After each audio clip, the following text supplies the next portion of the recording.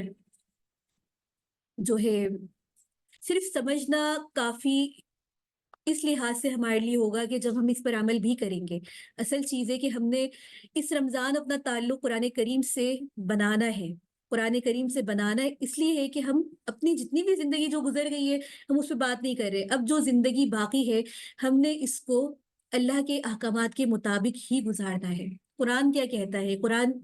میں اللہ نے ہمارے لیے جو چیزیں بتائی ہیں یا جن چیزوں سے روکا ہے، جن لوگوں سے ہمارے فتنہ کیا ہے؟ آپ کا سوال فتنہ، آپ اس کو اس طریقے سے سمجھیں کہ فتنہ ہوتا ہے کہ جو بھی چیز اگر ہم معاشرے کے طور پر اس کو دیکھیں وہ اس میں فساد ڈالنے والی، برائی کی طرف لے کے جانے والی، یا کوئی بھی عمل آپ کا ایسا خراب کرنے والی، جیسے کہ فتنہ برپا کرنا، فتنہ فساد کرنا، یہ لفظ ہم استعمال کرتے ہیں تو اس کا مطلب یہی ہوتا ہے کہ وہ لوگوں کو تفریق میں ڈالنا، لوگوں کو ان کی غلط راہ کی طرف رہنمائی کرنا۔ جیسے کہ ایک حدیث میں عورت کو بھی فتنہ کہا گیا ہے، لیکن وہ اس وجہ سے کہ اگر ایک عورت بھی اپنے حدود کو بھول کر غلط چیزوں میں پڑ جائے گی تو وہ یقیناً معاشرے کے لیے بھی اور ایک آدمی کے لیے بھی فتنہ ہے۔ خواتین برا نہ مانیے گا، یہاں پہ یہ ان عورتوں کے بارے میں جو اللہ کے احکامات کے خلاف ان کا عمل ہوتا ہے۔ میرے خیال سے یہاں مزید کوئی سوال نہیں ہے اور ہمارا وقت بھی پورا ہو چکا ہے۔ آپ سب کی شرکت کا بہت شکریہ۔ اللہ تعالیٰ اسی طریقے سے استقامت کے ساتھ ہمیں رکھے۔ کل انشاءاللہ اگلے پارے کے ساتھ ہم حاضر ہوں گے، اور یقیناً امید ہے کہ آپ تمام کی شرکت جیسے آج ہے وہ کل بھی ہوگی۔ سبحانک اللہم و بحمدک، نشہد ان لا الہ الا انت، نستغفرک و اتوب الیک۔ آمین۔ السلام علیکم ورحمۃ اللہ وبرکاتہ۔